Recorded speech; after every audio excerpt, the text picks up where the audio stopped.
Corbs is probably doing very much like what I'm outlining here. He's doing things impulsively, and then that takes him out of his focus.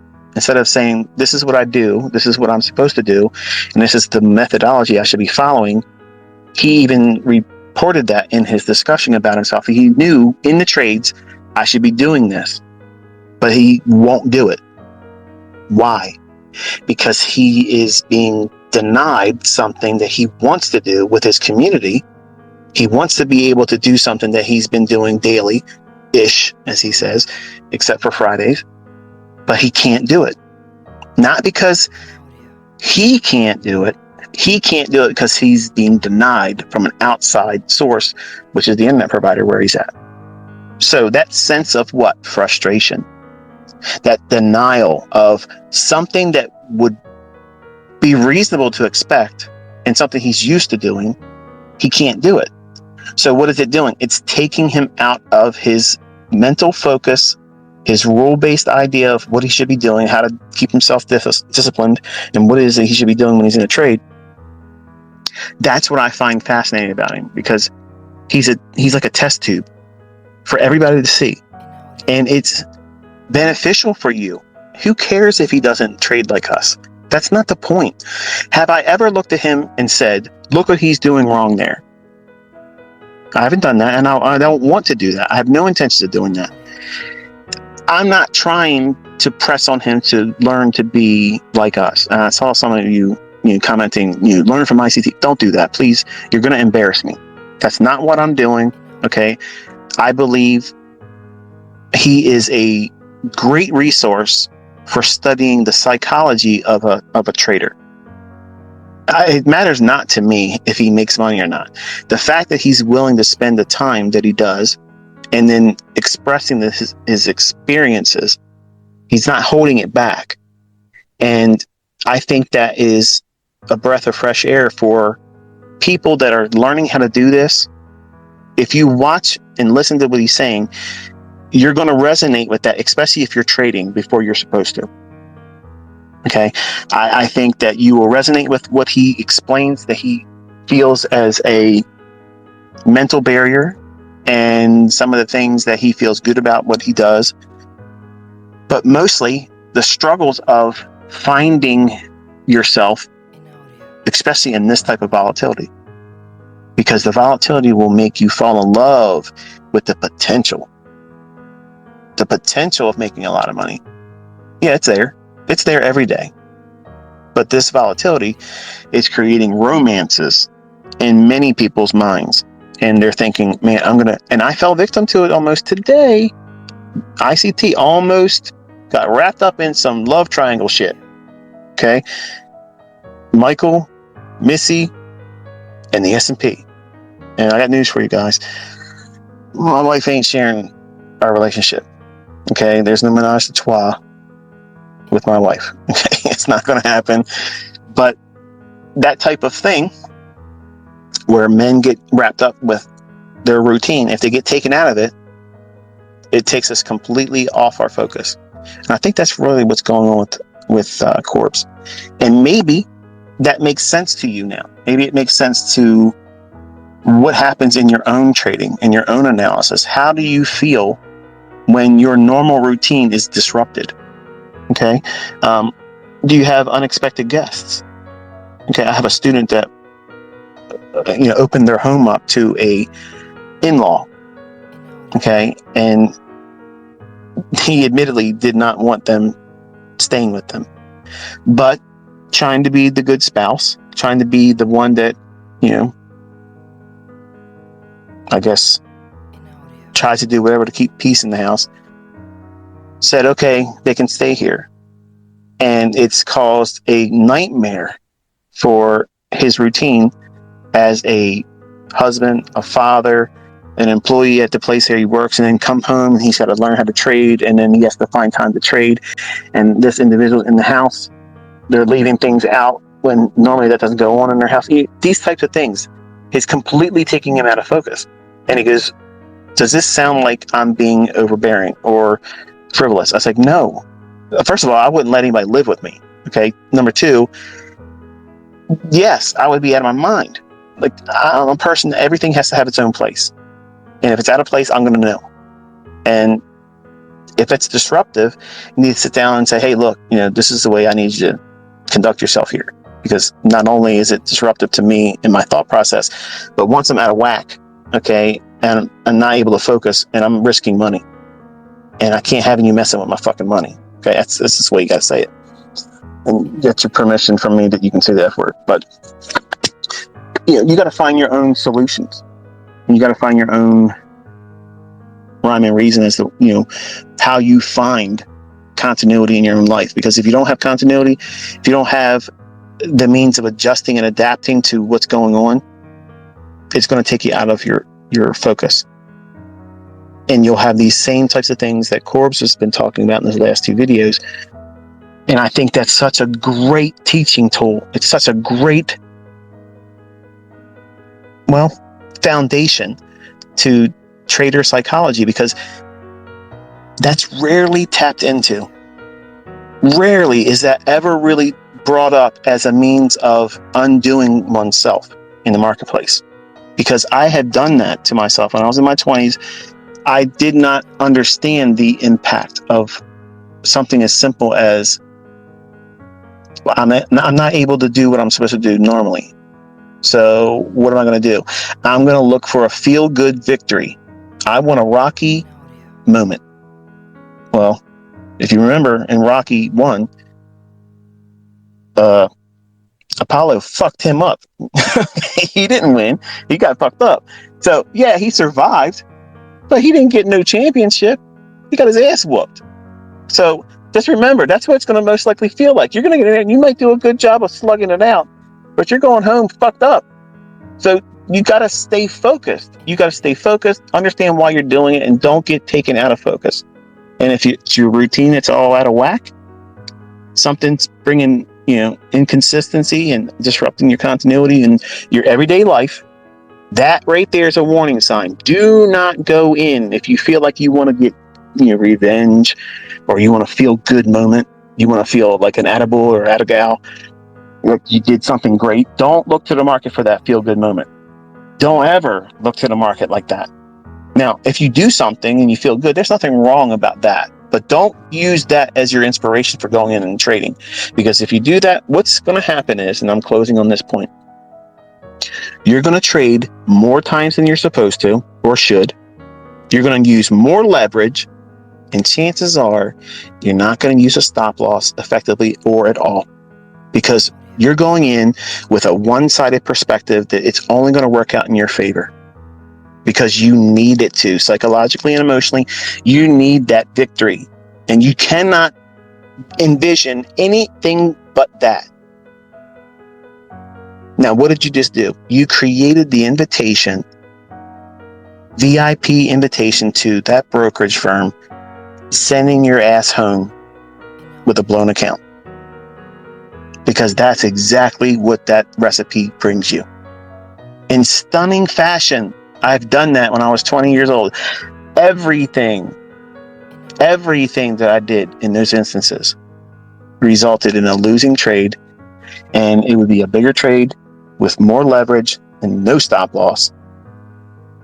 And soybeans closed me out. That was it. Wrapped up. Run up and done up. And that's what's going to happen to any of you if you don't listen. Because you're not thinking clearly and you're doing all the wrong things, but it's not going to feel like that, because in your mind, all I need is this feel good moment. No. Stop that. That's bullshit. You're bullshitting yourself. Nobody's there to tell you this. I'm telling you right now, you're full of shit, because if you get away with it, then you're going to do it again. And then what's going to happen is going to burn your ass at a later time. So the worst thing that can happen is if you win. If you make money in that instance, that's the worst toxic thing you could have done to yourself. Because you'll make that mistake again. And you don't want to make that mistake. So I'm telling you, don't look at the market like that. Don't come home pissed off because your boss maybe leaned on you, okay, or denied a vacation, or gave a promotion to somebody else and you've been working hard and you deserve it, okay, or you just don't like where you're at. You're pissed off. You came home in traffic. Somebody, bumped in your car. You had an accident or something. Now you need to do what? You need to feel rewarded for putting up with all the bullshit of everyday life. And you're going to treat the market like the lottery because you deserve the win today. Well, you don't deserve the win. Nobody deserves the win. You earn that. Okay, there's no deserving shit. Okay, you earn it. But you cannot earn it consistently if you're doing dumb shit. And dumb shit's going to be a result of you going in, looking for a feel-good moment while your personal life is in disarray. And it may not even be that big of a deal, but in our minds, your spouse did something stupid. Now I'm going to tell you, this is one thing that's going to be looked at by you all like, really? That's a big fucking deal, this guy? I have a lot of books. And my books, sometimes, if I'm reading them, I'll place them down and I'll walk away from them. And they have to be exactly how I left them. If someone's moved them, my mind's going to be thinking, okay, they opened them up and the page I have with a marker on them is then been moved. Because my youngest son, he's a touchy-feely kind of guy. He's wanting to touch everything, move things around, look at shit, and I love him to death, but I can't, my mind won't let me do that. So that one little thing, if that happens before I get into the PM session, because I homeschool, that's going to be in my mind. Like, shit, he moved my placeholder. Now I got to go through and find, like, that's all it takes for me. That's all it takes for me. So it's a real hard thing living with ICT. Living with ICT would be a crazy ass sitcom. Like, it would be nuts. You would really understand how hard it is for me to manage. Like, you ever seen Howie Mandel? He does a really good job of hiding his mental illness. But when he's open about what he lives with, like, it brings me to tears all the time because I know what that feels like. Like, I know what it feels like to live with this. And to be able to sit down and separate everything else that's going on in the world and my own personal life, and the only thing that matters is these candlesticks.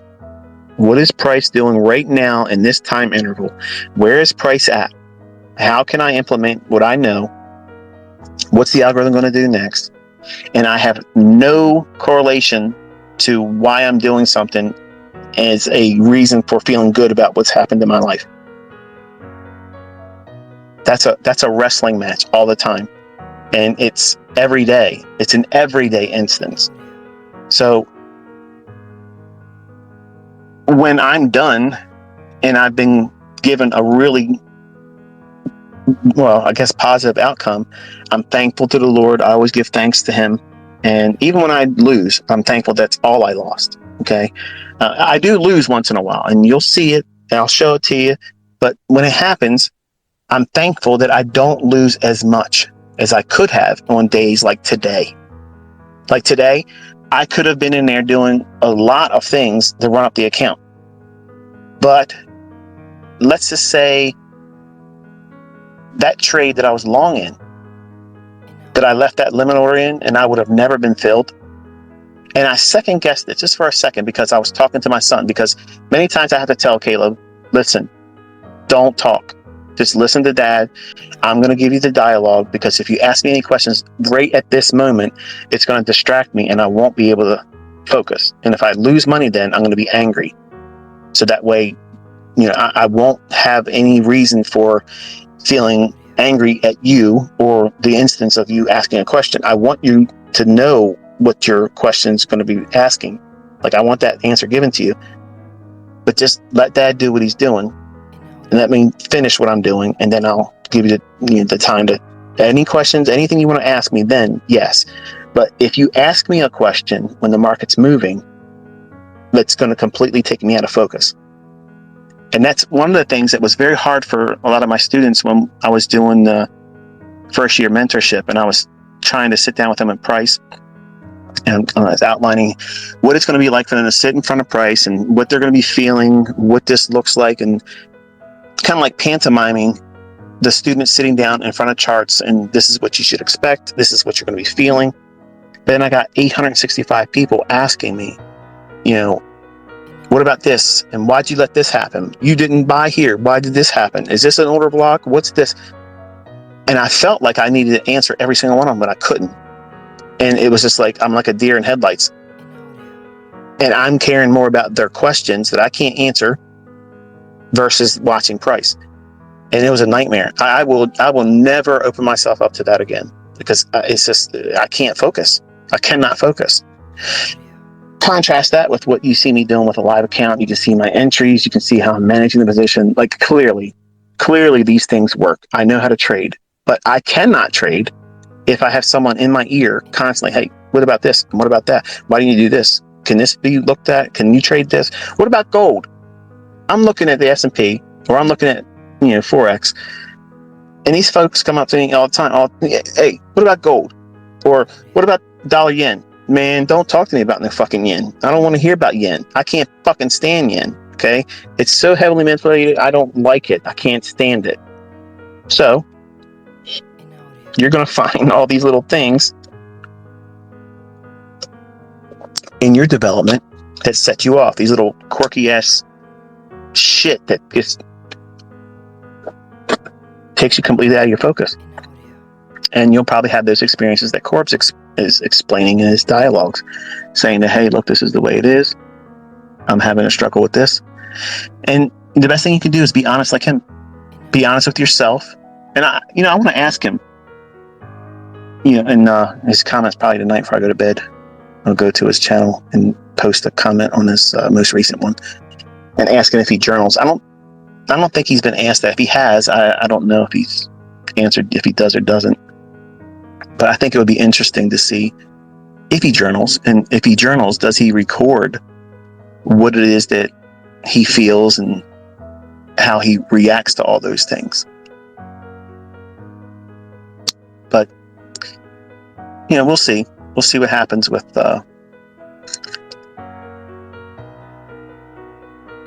what he does with himself with a journal, whether he uses a journal or not. It'd be interesting to know.